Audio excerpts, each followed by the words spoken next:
We gonna rock down to Electric Avenue. Let me take you higher. I'm at the top of Dales Ridge. I'm gonna go for a little hike. You wanna join? Hey, you ever see this guy? Stay away from him. He's always getting into some kind of shenanigans. Hey, anyway, let's go. Take you over to this lookout here under this tower. You can actually see, don't mind the breeziness. The wind is gonna mess up my sound. Way over there is the mountain where the lab's located. The next mountain over is where we'll have our Howl at the Moon. And on the other side of that is I-80. Here we go. Probably didn't even get to actually see it. It's way over there. All right. Here, let me come over to this lookout. Get a better shot. But this wind, I can't wait to get in the trees so the wind ain't blasting me. It's still freezing out. We got snow on the ground. All right, there we go. Can y'all see that? That first mountain on the left, that's where the lab's located. And you probably can't tell from the camera here, but that ridge tapers off, and then there's another one that starts, and that's Spruce Run. That's where I go most of the time mushroom hunting. All right. Well, I had to get up this trail, so it's going to be no surprise to me when I come across some mushrooms, because I already saw them on the way up here, but you guys will get to come see some of them. So let's do it. Hope you all are having a great week. I was thinking, you know what? You know when you can tell somebody's lying to you? You can see it in their face, right? Even if you don't even know the facts, you can just tell when they're being deceptive. It's because our face is like a window to our character, our soul, our heart, the inside of us.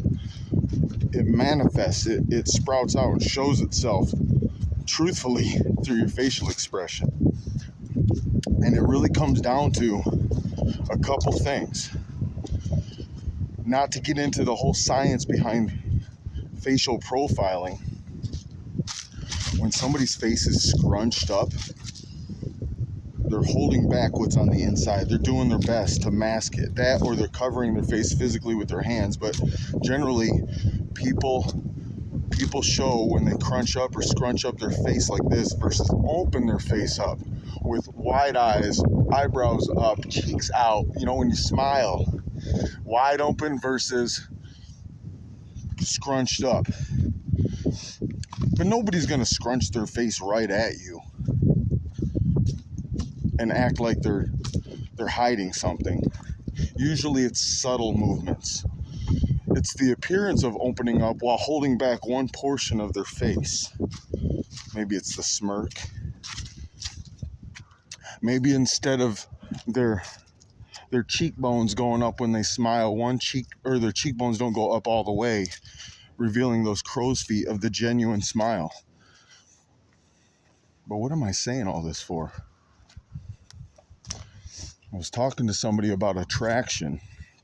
How can you tell if somebody's interested in you, digs you, gets you, wants to be in your company or whatever? You can tell by the vibe they get off from their face. If they're showing that openness versus a closed offness. Time out. Little snack on the trail here. It's that time of year. The onion grass is starting to sprout here. Here we go. All right. Gnawing a little bit of onion grass. Oh, man, this trail is slick right now, and I am not wearing my boots either. So if it looks like I'm skating at times, it's because I hit a wet patch. Somewhere up here on this trail, there's some wood ear. We got to see this. The cold and the dryness up here. Whoa, almost lost it. It preserved the wood ear. So I'm going to take it back with me. Maybe throw it in some ramen tonight. Little treat. And it's been beaten by the UV rays of the sun, so it's loaded with vitamin D. Just showing you here this log. White rot, folks. You don't see the cubical fractures, but what you do get is kind of a string cheese or cottony effect when it's crumbling. I don't know if I can get a piece off. It's not completely digested, but this is a white rot that's working on that. I got some cubical fractures to show you up ahead though, some brown rot. I hope I don't miss that wood ear because I'm banking on eating that later. I came up to the top of the ridge, saw it, and thought, man, I'm gonna record that when I come back through. Here's some brown rot for you guys. I'm always talking about that cubical fractures because brown rot is when the lignin remains and the cellulose and hemicellulose have been digested already, and it gives the wood this light, airy balsa wood effect. So it's great for smashing. Here we go. Can you guys see that? All right. Cubical because of the way that it breaks off perpendicular to the grain. So it's very crumbly though. I'm just going to compress it. It has very low compressive strength. You can actually just squeeze it in your fingers and just turns to like a powder. So why do I give a crap about cubical fractures though? Besides the fun factor of getting to blow up stumps with my stick. A couple popular fungi are brown rot decomposers, birch polypore on birch, and chicken of the woods, just to name a couple. So when you start to identify the brown rot stumps, it gives you an idea of what kind of fungi are in the area that you might get to enjoy for a meal later. All right, where is that wood ear? I'm thinking I might have passed it. If I passed it, I got to go back because that was going to be a little delicacy. Might be up here yet. I know it's up here at the top of the ridge somewhere. Look at this. Look where I'm at though. The creek down below. We're way up here. I'm getting chilly. Wind just blasting. No, I didn't find many mushrooms on my way up here though. I did find some violet tooth polypore that's really old. I'll let you guys see that. You can check it out as I say. Oh man. I think I did pass it. Which means I'm just gonna go back. Can't let you guys miss it.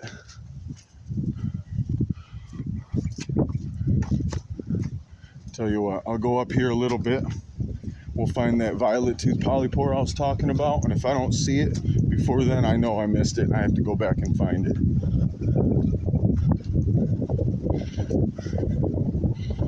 All right. I'm already heading to this is the down path. I already passed both mushrooms. We got to go back, guys. Oh, I forgot. Check this out. Somebody placed this here. I saw this on the way up.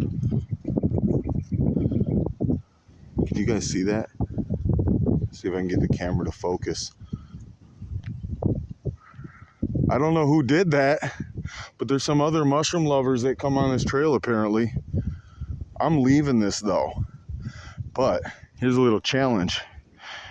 If you're not on my Facebook, go get on my Facebook page, and first person to come up on this trail and take a picture with that rock and post it on my page, I got a prize. I have a gift. If nobody does, then nobody gets a gift. But I'm thinking someone's gonna watch this video who's a local fan. They'll come up here, find that rock, pose with a picture of you holding that rock for your gift, and post it on my Facebook. Heck yeah. All right, let's go back. And no, I didn't put that rock there. I just thought it was kind of neat to see a mushroom painted on a stone. on a path that I take. Maybe someone's subliminally sending me messages. Nah. All right. We're on a mission to find some old, dried up wood here. Where is it at? And that violet tooth polypore I told you about. I can't believe I'm going back again. It's like the third time I've walked this path this morning.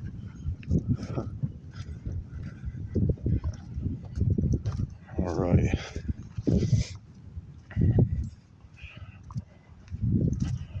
Shoes.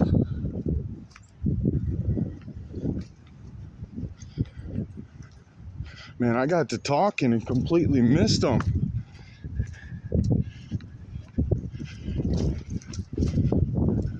Okay, there's the violet tooth polypore. So, man, I'm way past the wood ear. Now, this has got to be a really sad excuse for violet tooth mushrooms here. Because they're not violet anymore, guys. All right, we're right at the edge of the cliff here. All right, can you guys see these? Let me get the camera close. These are old violet tooth polypore, but when they're fresh, you definitely see a violet color show on the edge of the mushroom here. How do I know they're violet tooth if there's no violet on them? Well, I've seen them in multiple stages, from fresh to this.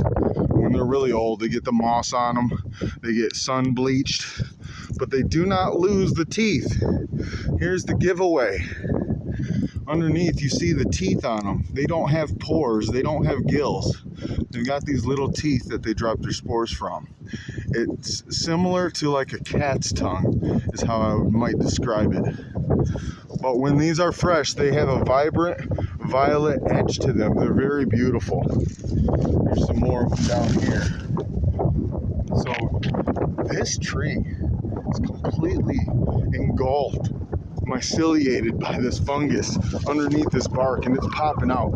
If I had a tool with me, I could probably pop the bark off in spots. This thing is totally toast. All right. And it makes that whole tree trunk like a dense styrofoam kind of consistency. So it wouldn't take much, but a huge, like a windstorm, can knock over big trees that are fully myceliated by violet tooth. All right, where's that wood ear now? We got to get that wood ear before we call this video.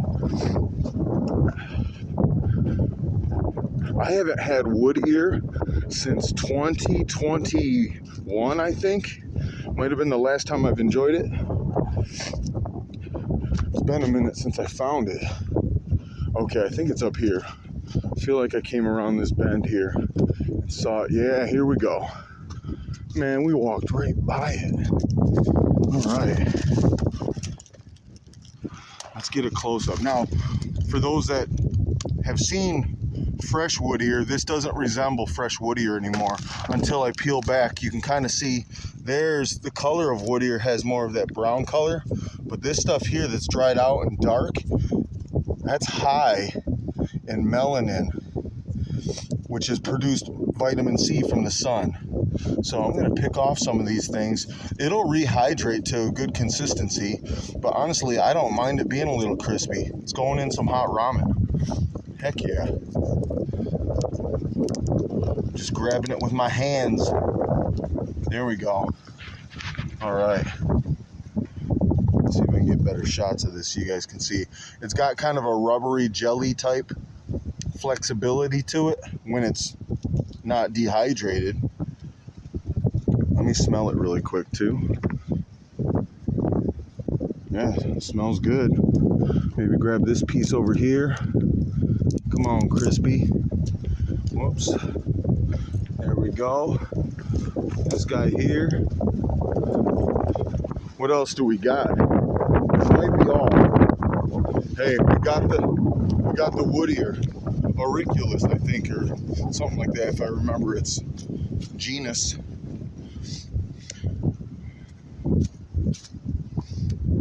fun fact for you guys. You got to be careful if you're trying to saute jelly fungi or ones that are jiggly like these ones, the wood ear, amber jellies, tremella, because you throw them in a hot pan with oil, those things will dance around like jumping beans. Hi, folks. How you doing? Hey, doing all right? Good. All right. But I'm not going to be sauteing these in oil or anything like that. But yeah, it's kind of like cooking bacon. You better wear clothes. All right. I don't think you guys want to go all the way down the trail with me, do you? This has been kind of a lengthy video at this point.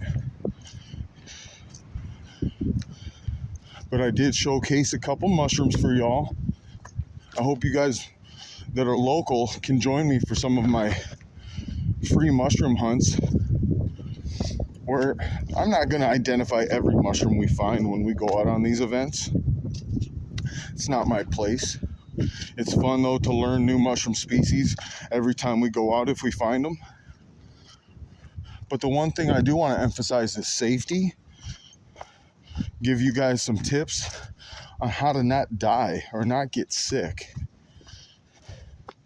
Also teach you guys a little bit on what types of photos to take. It's going to help you get the resources you need, like the online help that's available. There's a lot of smarter people than me when it comes to mushroom IDing on the internet. And utilizing their expertise is awesome, but you got to help them help you by taking the right types of photos for them to see. And that goes for me. If you ever share pictures with me, you send me some blurry picture like it's Bigfoot, I'm going to tell you that I probably won't be able to identify. I need better pictures, but I'm going to teach you guys so you can actually look up on your own too. Share with you guys a couple different websites that you can use and resources. Little fun fact, I use Instagram a lot of times to help cross-reference because it's loaded with thousands of photos that are hashtagged. And it doesn't mean they're 100% accurate, but you can get a great consensus of a lot of different people's photos and different opinions from what's already on the internet, like Instagram. So that helps too. But hey, I'll cover that at some of my live events. Heck, get on my Facebook. I already told you guys. Let's grow this community. PA, Pennsylvania. Mushroom capital of the world, baby. Until next time, with a fistful of wood ear, peace.